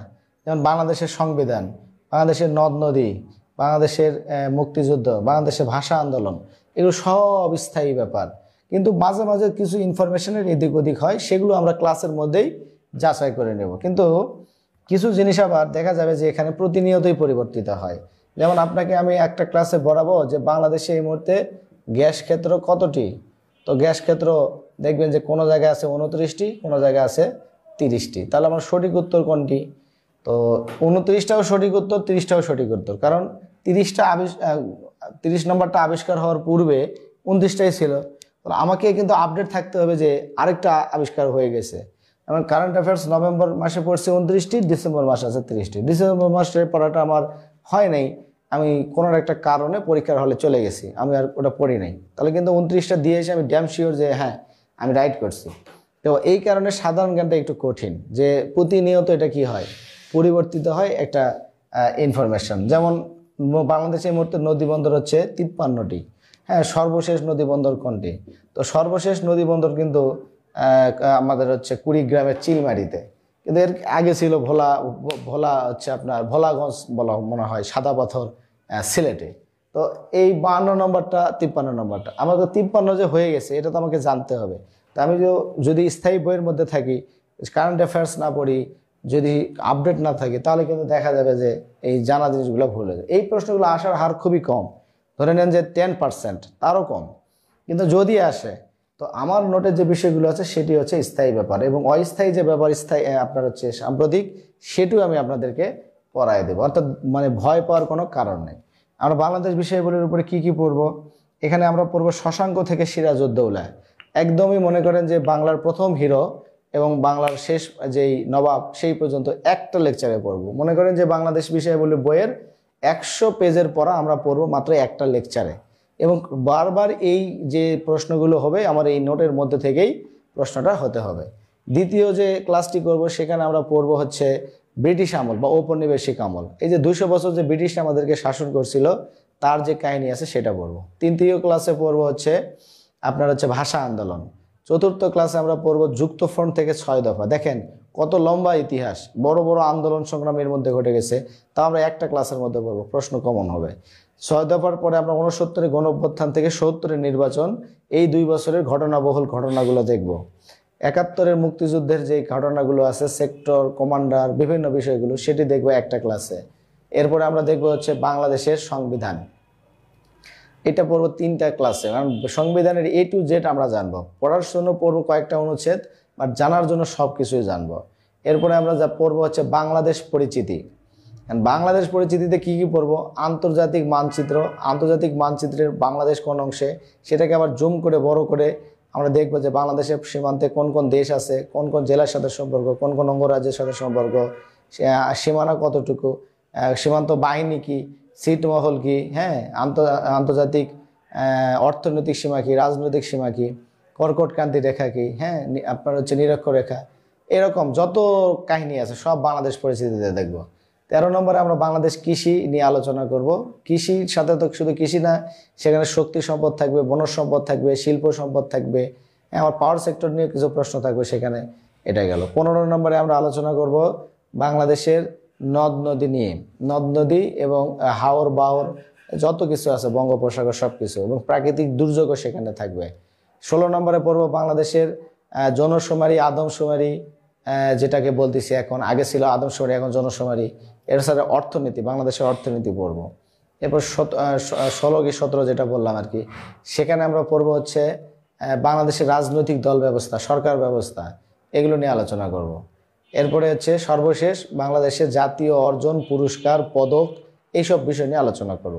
তাহলে বাংলাদেশ বিষয় বলি কোনো কিছু কিন্তু বাদ থাকলো না। মাত্র কয়টা লেকচারে? 17টা। আন্তর্জাতিকের মাত্র 8টা লেকচার, যেখানে আমরা 1 নম্বর লেকচারে পড়বো সভ্যতা এবং এশিয়া মহাদেশ। 2য় নম্বর ক্লাসে পড়বো ইউরোপ মহাদেশ এবং ইসরায়েল ফিলিস্তিনের ইতিহাস, জার্মানি, রাশিয়া, ফ্রান্স এইসব দেশের ইতিহাস, যুক্তরাষ্ট্র, যুক্তরাজ্য। 3য় নম্বর অধ্যায়ে আমরা পড়বো বিশ্বযুদ্ধ। 2টা বিশ্বযুদ্ধের পরবর্তীতে স্নায়ুযুদ্ধ হয়েছিল পৃথিবীতে। স্নায়ুযুদ্ধের পরবর্তী সময় আমরা দেখতে পাচ্ছি যে বিভিন্ন জোট গঠনের প্রায় তারা হয়েছিল ন্যাটো, ওয়ারশো প্যাক্ট, এরকম, সেগুলো নিয়ে আলোচনা করব। এরপর আমরা আলোচনা করব হচ্ছে জাতিসংঘ নিয়ে আলোচনা করব এবং আঞ্চলিক কিছু সংস্থা আছে সার্ক, এরপরে বাণিজ্যিক কিছু সংস্থা আছে ইইউ, ডব্লিউটিও, সেগুলো নিয়ে আলোচনা করব। এসডিজি, এমডিজি নিয়ে আলোচনা করব এবং আন্তর্জাতিকের বিভিন্ন বড় বড় নদ নদী, মহাসাগর, সাগর, সেগুলো নিয়ে আলোচনা করব। সর্বশেষ আন্তর্জাতিক পার্টে আমরা পড়ব হচ্ছে আন্তর্জাতিক খেলাধুলা, পুরস্কার, পদক, এরকম নানা রকম যে বিষয়গুলো আছে সেগুলো। তো এইভাবে আমরা কিন্তু বাদ দিব না কোনো কিছু, সব কিছুই পড়বো মাত্র এই 25টা লেকচারের মধ্যে। ক্লাস শেষে আপনাদেরকে এই পিডিএফটি দিয়ে দেওয়া হবে। আশা করি আপনারা সেখান থেকে এটি কালেকশন করে নেবেন। আর এই আজকের যে আমরা যে আলোচনাটা করলাম, যে প্রথম পার্টে ননটা কেন এই মুহূর্তে চাকরির জন্য গুরুত্বপূর্ণ, সেটা আশা করি বুঝতে পারছেন। ননে ভালো করতে পারে কিভাবে, সেই জায়গাটাও আপনারা একটু দেখবেন। ওই বইগুলো আপনারা টেবিলে অবশ্যই রাখতে হবে। দেন আমরা কিভাবে সামনের দিনগুলোতে সাধারণ জ্ঞান ক্লাস করব সেটা নিয়েও আমরা আলোচনা করছি। এখন যদি আপনাদের কোনো আমার সাবজেক্ট নিয়ে কোনো প্রশ্ন থাকে সেটি করবেন। আর পড়ার যে ক্লাস বিষয়, অন্যান্য বিষয়, সেটির জন্য আমাদের ডিরেক্টর আছেন, তিনি আপনাদেরকে জানাবেন। আর আমার সাবজেক্ট নিয়ে যদি কোনো প্রশ্ন থাকে আমাকে জানাতে পারেন। কত কিছু? হ্যাঁ হ্যাঁ হ্যাঁ হ্যাঁ হ্যাঁ এটা একটা ভালো প্রশ্ন। আমার পিডিএফটা হচ্ছে সাজেশন বলতে পারেন, অর্থাৎ সাধারণ জ্ঞানের সাজেশন। এখন সাজেশনের থেকে সবসময় প্রশ্ন পরীক্ষাতে কমন আসবে তার কোনো নিশ্চয়তা নেই, কিন্তু আমি এখানে আসার পরে প্রায় 100টার মতো পরীক্ষা হয়ে গেছে, যে পরীক্ষাগুলোতে প্রায় 90% প্রশ্ন আমার নোট থেকে কমন হয়। কিন্তু এখন যদি দেখা গেল যে আমার কাছে আমি যে ইতিহাসগুলো বলবো, ঘটনাগুলো বলবো, ব্যাখ্যাগুলো বলবো, সেটি আমার নোটে আপনারা পাবেন না। এখন তার জন্য আপনারা যদি মনে করেন আমার একটা সিরিজ বই রাখা দরকার, সেটি অবশ্যই রাখা উচিত বলে আমি মনে করি। আমার নোটটি হবে আপনাদের জন্য সাজেশন, আর সিরিজ বইটা থাকলে আমার কথাগুলো আপনারা জাজ করতে পারবেন এবং ওই ঘটনাগুলোর সাথে ঘটনাগুলোকে মেলাতে পারবেন যে ভাই আসলে সঠিক কথা বললো কিনা, এটার জন্য। তো এই জন্য আপনারা পড়তে পারেন 2টা বই আমি এই মুহূর্তে সাজেস্ট করি। যে খুব বেশি পড়তে চাই, ইনফরমেশনের মানে প্রচুর দরকার আছে, তার সব কিছু জানবেন, তাহলে তার উচিত হবে অগ্রদূত বইটি কিনা। আর যদি মনে করেন আমি কমের মধ্যে ভালো একটা প্রিপারেশান নিতে চাই, তাহলে আমাকে MP3 জর্জের যে বইটি আছে সেটি কভার করলেই হয়ে যাবে। 2টার স্টাইল একই, এখানে ইনফরমেশনটা বেশি, এখানে ইনফরমেশনটা অপেক্ষাকৃত কম। তো অ্যাজ এ ডিপ্লোমা স্টুডেন্ট হিসেবে আমাদের MP3 জর্জের ডাইজেস্ট, আমার যে নোটটা সেটা ডাইজেস্ট কোয়ালিটিতেই করা। এই জন্য ডাইজেস্ট না নিয়ে আমাদের একটা সিরিজ বই নেওয়াটা উচিত হবে। যদি ডাইজেস্ট নেই, সেখানে আমার নোটের যে পড়াগুলো সেটাইকে বেশি করে দেওয়া আছে। তো আমরা তো আসলে অনেক দিন পর্যন্ত এই জায়গাটাতে না থাকার কারণে কোনগুলো পড়বো আর কোনগুলো বাদ দেব সেই অভিজ্ঞতার জায়গাটা এখনও তৈরি হয় নাই। ফলে ডাইজেস্ট কিনতে গিয়ে পড়তে গেলে আমাদের বাদ দেওয়া নিয়ে একটা ঝামেলা হবে। ফলে ডাইজেস্টের স্টাইল আমার নোটটাই পড়বেন, আর বাজারে প্রচলিত এই যে কোনো একটা বই কিনলেই হবে। আমি MP3 বা অগ্রদূতকে সাজেস্ট করি। বেশি পড়লে অগ্রদূত, MP3 একটু কম আছে ইনফরমেশান, কিন্তু যতটুকুই আছে ততটুকুই কার্যকরী আছে। আর প্রতিনিয়ত বই, ও বইটা ভালো, কিন্তু ওটাও ইনফরমেশান, হিউজ ইনফরমেশান। ওই বইটাতে রিসেন্টলি একটু সমালোচনা হচ্ছে যে একটু ইনফরমেশান এর গ্যাপ আছে, আর কি ভুল ইনফরমেশান আছে কিছু। আমি যদিও বইটা পড়ি নাই, পার্সোনালি আমি পড়ি নাই, আমি ওই জন্য এটাকে মানে মতামত দিতে পারতেছি না। আমি আপনাদেরকে বলতেছি সাধারণ জ্ঞানের যে কোনো বই আপনারা পড়বেন, কারণ আমি তো আপনাদেরকে সাধারণ জ্ঞান এই হিসেবে পড়াবো না, আমি আপনাদেরকে ইতিহাস পড়াবো। ইতিহাসটাই সাধারণ জ্ঞান, কারণ সাধারণ জ্ঞান বলে পৃথিবীতে কোনো সাবজেক্ট হয় না। যা আছে সেটা ইতিহাসের পরতে পরতে লুকিয়ে থাকা গুরুত্বপূর্ণ ঘটনাগুলো, যেটা জাতীয় জীবনের সাথে ওতপ্রোতভাবে জড়িত, সেই জিনিসগুলোই মূলত সাধারণ জ্ঞান। তো আমার একটা সংক্ষিপ্ত পরিচয় ছিল, সেটি ক্লাসের শুরুতে দিতে পারি নাই, তার জন্য দুঃখিত। আমি আপনাদেরকে সাধারণ জ্ঞান পড়াবো। আমার নাম হচ্ছে মোহাম্মদ সাদ্দাম হোসেন, আমার হোম ডিস্ট্রিক্ট জয়পুরহাট 5 বিবি, আর আমার পড়াশোনা রাজশাহী ইউনিভার্সিটি থেকে ইতিহাস অনার্স এবং মাস্টার্স করছি সেখান থেকে, এবং আপনাদের মতো আমি একজন জব প্রত্যাশী। এই হচ্ছে আমার সংক্ষিপ্ত পরিচিতি। আর যদি কোনো প্রশ্ন থাকে আমার সাবজেক্ট সম্পর্কে করতে পারেন।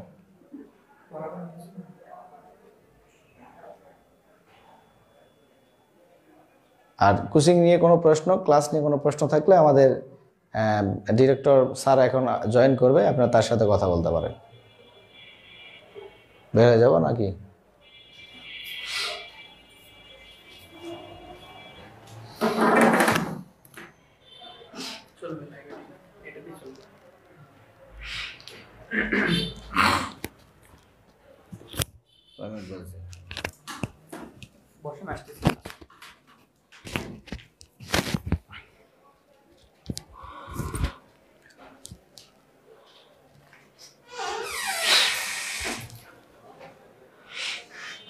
আসসালামু আলাইকুম।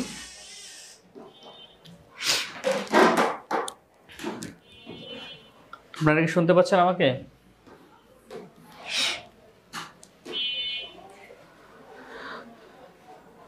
আচ্ছা, আমি আমার পরিচয়টা দিচ্ছি। আমি মোহাম্মদ নাইমুর রহমান, সহকারী পরিচালক ACI job care and director online.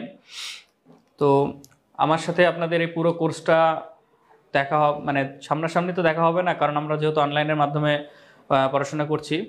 তো সব কিছু ইনফরমেশান বা ভর্তি সংক্রান্ত বা ক্লাস বিষয় বা এক্সাম বিষয় সব কিছু কথাই আমার সাথেই হবে আপনাদের।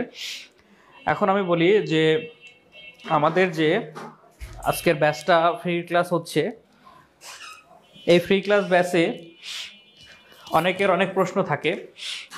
সেটা হচ্ছে ক্লাসটা কখন হবে, কোর্স ফিটা কখন, কত হবে কোর্স ফি, বা কি কি পড়ানো হবে, ক্লাস সংখ্যা কত, এই সকল নানা প্রশ্ন আপনাদের মনে আছে। তো আমি প্রথমে সিরিয়ালি কয়েকটা লিখে দিই আপনাদের প্রশ্নের উত্তরগুলো আগেই, তাহলে আপনাদের জন্য সুবিধা হবে। এরপরে যদি আপনাদের কোনো ইনফরমেশান থাকে নেওয়ার, তাহলে আমাকে সেটা কোশ্চেন করবেন, আমি অ্যান্সার দিয়ে দেবো ইনশাল্লাহ।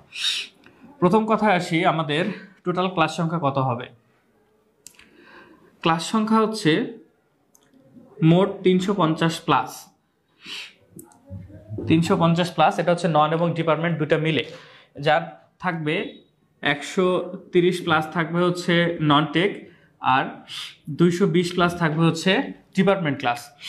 এখানে 220 মার্ক, এটা হচ্ছে ত্রিপুলিদের জন্যে।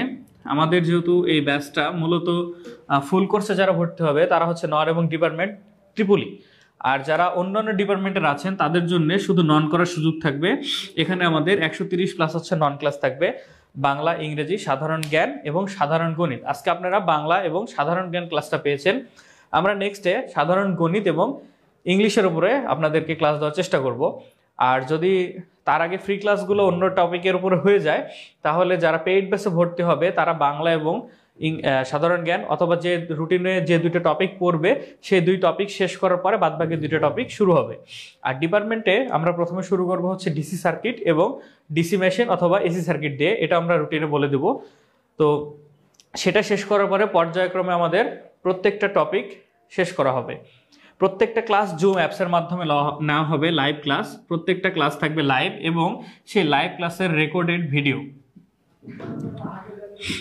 ভিডিও থাকবে প্রত্যেকটা ক্লাসের, যেগুলো আমরা যারা পেইড বেসিস স্টুডেন্ট তাদেরকে গুগল ড্রাইভের মাধ্যমে হোয়াটসঅ্যাপে লিঙ্ক দিয়ে দেওয়া হবে। তারা যদি কোনো ক্লাস দেখার প্রয়োজন হয় তাহলে এই লাইভ ক্লাসের রেকর্ডেড ভিডিও তারা যতদিন চাকরি না হবে, এই জন্য আমরা বলে থাকি লাইফ টাইম রেকর্ডেড ভিডিওটা আপনারা পাবেন। এরপরে হচ্ছে লেকচার শিট। আপনাদের জিকে স্যার একটু আগে বলে গেল যে তার নিজস্ব একটা লেকচার শিট আছে। তো সেরকম প্রত্যেকটা টপিকের জন্য আপনাকে টিচাররা লেকচার শিট প্রোভাইড করবে। বিশেষ করে ডিপার্টমেন্টের জন্য প্রত্যেকটা টপিকের আলাদা আলাদা আমাদের নিজস্ব লেকচার শিট আছে, সেই লেকচার শিটগুলো প্রোভাইড করা হবে। আর বই আকারে ননের জন্য বাংলা স্যার যিনি ক্লাস নিলেন তিনি বাংলা বই পড়াবেন, তার নিজস্ব রাইট করা বই আছে দীপ্তিমান বাংলা, সেটা পড়াবে। আপনাদের যদি কোনো বই কেনা থাকে বা আপনারা যদি এটার বাইরে অন্য কোনো বই পড়তে চান সেটা আপনার প্রেফারেবল, কোনো সমস্যা নাই। আপনাকে টিচার কোনো বই নিয়ে কখনো কোনো ধরনের কোনো চাপ দিবে না। এরপরে আমরা ইংলিশের জন্য পড়াবো হচ্ছে কম্পিটিটিভ ফর এক্সাম বা কম্পিটিটিভ ফর ইংলিশ এক্সাম যেটা আছে সেটা, কম্পিটিটিভ এক্সাম বইটা। আর ম্যাথের জন্য আমরা পড়াবো হচ্ছে খায়রুল বেসিক ম্যাথ, এবং আইবিএ বা ব্যাংক প্রিপারেশনের জন্য আমরা হচ্ছে খায়রুল বেসিক ম্যাথ শেষ করার পরে আমরা ইন্ডিয়ান বিক্সটাকে ফলো করব। এরপরে আসি ক্লাস টাইম। ক্লাস টাইমটা হচ্ছে আমাদের এই ব্যাচের ক্লাসগুলো হবে হচ্ছে সন্ধ্যা 7:30 থেকে রাত্রি 10:30টার মধ্যে।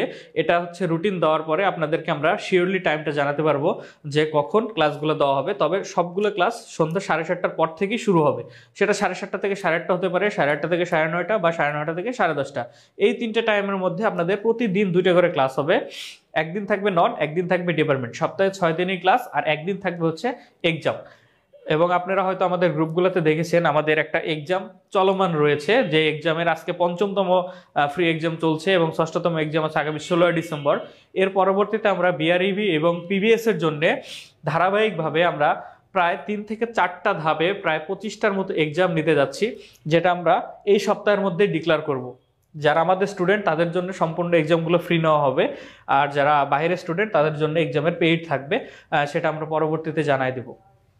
এখন আপনাদের পড়ানো হবে কি সেটা যদি বলি, যে ননের বিষয়গুলো আমরা বলেছি 4টা বিষয়, আর ডিপার্টমেন্টের বিষয় হচ্ছে ট্রিপলি যারা তাদের জন্য ইলেকট্রিক্যাল এবং ইলেকট্রনিক্স ডিপার্টমেন্টের যা যা প্রয়োজন, DC circuit, AC circuit, machine part, DC এবং এসি দুইটাই, ইলেকট্রনিক্স, ডিজিটাল ইলেকট্রনিক্স, টেলিকমিউনিকেশন, পাওয়ার সিস্টেমের মধ্যে আপনার সুইচ গিয়ার থেকে শুরু করে সুইচ গিয়ার, টিডি, জেনারেশন, রিলে সম্পর্কিত যা কিছু আছে, ডায়াগ্রাম, সব কিছুই পড়ানো হবে। এবং নতুন আরও একটা টপিক পড়ানো হবে, সেটা হচ্ছে কন্ট্রোল সিস্টেম, যেটা একটা বিএসসি সিলেবাস, যেটা ডিপ্লোমাদের জন্য কখনোই পড়ে নাই বা কখনোই দেখে নাই। গাজীপুরে আমরাই প্রথম যারা হচ্ছে কন্ট্রোল সিস্টেম ক্লাসটা আপনাদেরকে দিয়ে থাকছি।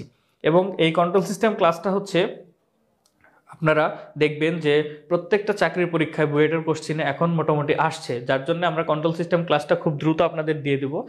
তার আগে যে জিনিসগুলো দরকার সেগুলো আমরা ধারাবাহিকভাবে দিব। এখন বিষয় হচ্ছে আসি কোর্স ফির বিষয়ে। কোর্স ফির বিষয় আমাদের টোটাল কোর্স ফি হচ্ছে 5,500 টাকা। নন এবং ডিপার্টমেন্ট দুইটাই এই কোর্স ফির মধ্যে আওতাভুক্ত। এখন কেউ যদি একবারে কোর্স ফি পেইড করে ভর্তি হতে চায় তাহলে 500 টাকা লেস পাবে, এবং তাকে 5,000 টাকা দিয়ে ভর্তি হতে হবে যদি একবারে পেমেন্ট করে। এখন যদি কারো পক্ষে একবারে পেমেন্ট করা সম্ভব না হয়, সেক্ষেত্রে 3,000 টাকা দিয়ে ভর্তি হতে হবে।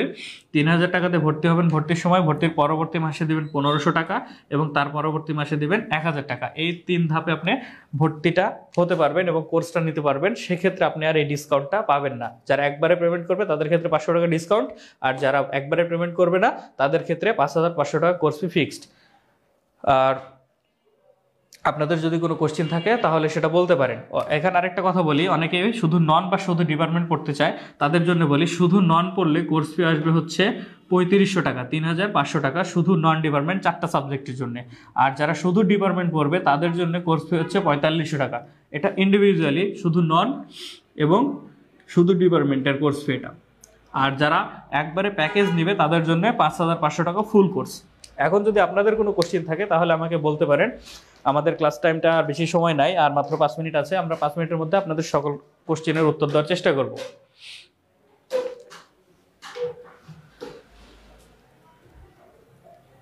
আপনাদের কোনো কিছু জানার থাকলে বলতে পারেন।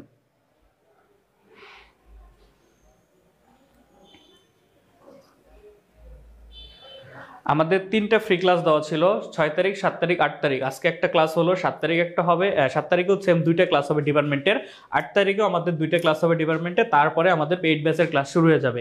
এখানে আরেকটা ইনফরমেশন দিয়ে থাকি, আমাদের মূলত যে ক্লাসগুলো হচ্ছে এগুলো কিন্তু যারা ভর্তিকৃত স্টুডেন্ট, অলরেডি আমাদের কিন্তু ভর্তি হয়ে গেছে অনেকেই, তাদের জন্য কাউন্টেবল ক্লাস, এবং যারা ফ্রি ক্লাস দেখছেন তাদের জন্য ফ্রি ক্লাস। এই ক্লাসগুলো আবার রিপিট হবে টপিক ওয়াইজ, কিন্তু আপনাদের ভর্তিকৃত স্টুডেন্ট যারা তাদের জন্য কিন্তু এটা কাউন্ট হচ্ছে ক্লাসগুলো।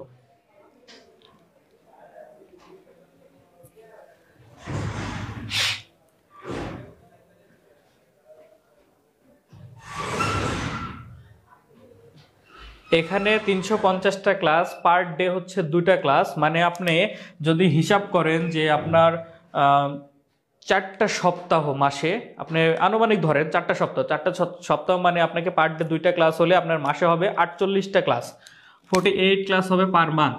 তাহলে পার মান্থ যদি 48 বা আমরা এটাকে 50 ধরলাম, এভারেজ 50 ক্লাস যদি পার মান্থ হয়, তাহলে আপনার এই ক্লাস শেষ করতে সময় লাগবে 7 মাস। এখন আমাদের আগের ব্যাচগুলো যেগুলো ছিল, আমরা তখন অনলাইন সেক্টরে নতুন ছিলাম বা তখন হয়তো আমাদের একটু সময়টা বেশি লেগেছে। বর্তমানে যে আমাদের কোর্স মডিউলটা করা হয়েছে এবং যেভাবে আমরা কোর্সটাকে আপনাদের সামনে নিয়ে আসছি, তাতে আমাদের 7 মাস পুরো সময় লাগবে কোর্সটাকে শেষ করতে, এই 350টা ক্লাস শেষ করতে, এই অনুপাতে।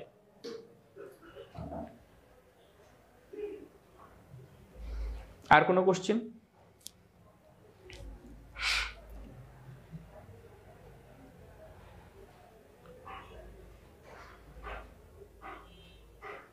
জি, আমি এইমাত্র বললাম আমাদের বিআরইবি এবং পিবিএস সম্পর্কিত সামনে প্রায় 20 থেকে 25টা পরীক্ষার মডেল শুরু হচ্ছে অনলাইনে। এটা আমরা সামনে এই সপ্তাহের মধ্যে আমরা রুটিন পাবলিক করব এবং আপনাদের সবার জন্য এক্সামগুলো ফ্রি থাকবে, এক্সাম গ্রুপে অ্যাড করে দেওয়া হবে। আর সামনে যে পরীক্ষাগুলো আসবে, পিডিবি বলেন, ঢাকা ওয়াসা বলেন, বা সামনে হচ্ছে আমাদের আবার রি পরীক্ষা যেটা হবে রেলের উপরে, সেগুলো প্রত্যেকটার জন্য আলাদা আলাদা মডেল নেওয়া হবে এবং সেগুলো সব আমাদের স্টুডেন্টের জন্য সবসময় ফ্রি।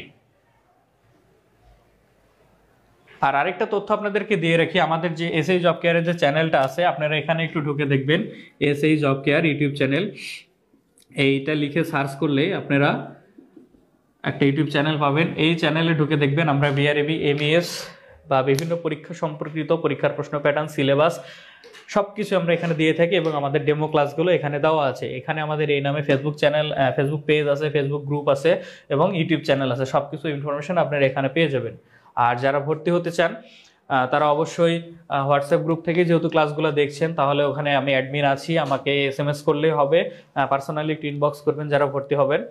আমরা আর যদি আপনার কোনো ইনফরমেশনের প্রয়োজন হয়, আমরা ইনশাল্লাহ আপনাকে সেখান থেকে রিপ্লাই দেওয়ার চেষ্টা করব। আমি তারপর আমার কন্ট্যাক্ট নাম্বারটা লিখে দিচ্ছি, আপনাদের যদি কোনো ইনফরমেশনের প্রয়োজন হয় আমাকে পার্সোনালি নক করবেন। আর যদি কারো কোনো প্রশ্ন থাকে করতে পারেন।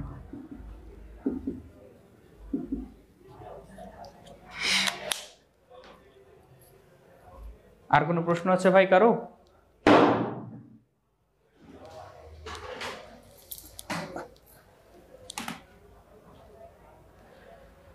হ্যাঁ, আমাদের যে কোর্স কারিকুলাম আমরা অলরেডি গ্রুপে দিয়েছি, কিন্তু কোর্স কারিকুলামটা হোয়াটসঅ্যাপ গ্রুপে, আমাদের সেম কোর্স কারিকুলাম, অফলাইন এবং অনলাইনে সেম কোর্স কারিকুলাম এবং টিচারও ম্যাক্সিমাম একই, কারণ আমাদের এখানে প্রত্যেকটা টপিকের জন্য একাধিক টিচার।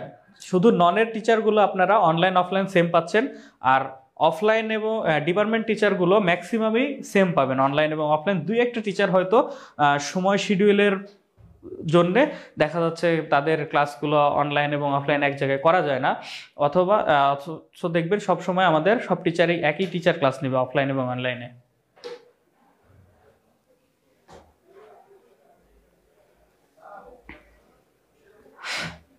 আর কোনো প্রশ্ন আছে? অফলাইনে ত্রিপলিদের জন্য কোর্স ফি হচ্ছে 9,000 টাকা ফিক্সড। যদি একবারে পেমেন্ট করেন অ্যাক্সেস টেসলা ভলিউম 1 and 2 বই ফ্রি পাবেন। আর অন্যান্য ডিপার্টমেন্টের ক্ষেত্রে 8,000 টাকা। এটা 180তম ব্যাচ পর্যন্ত এই কোর্স ফিটা থাকবে, যেটা আমাদের ব্যাচ রানিং এখন 2 দিন আগে চালু হয়েছে। আমাদের 181তম ব্যাচ থেকে কোর্স ফিটা একটু বৃদ্ধি হবে হয়তো।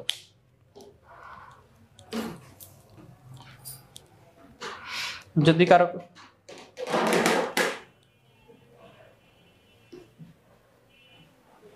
আমরা ডিপার্টমেন্টের, আচ্ছা আমি আপনার প্রশ্নটা উত্তর দিই।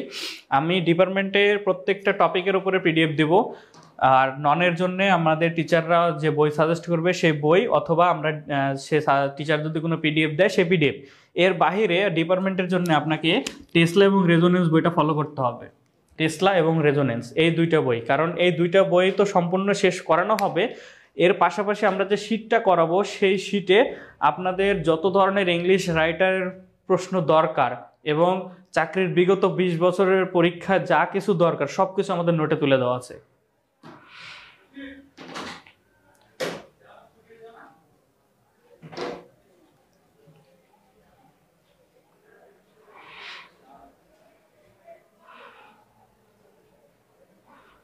সোমবার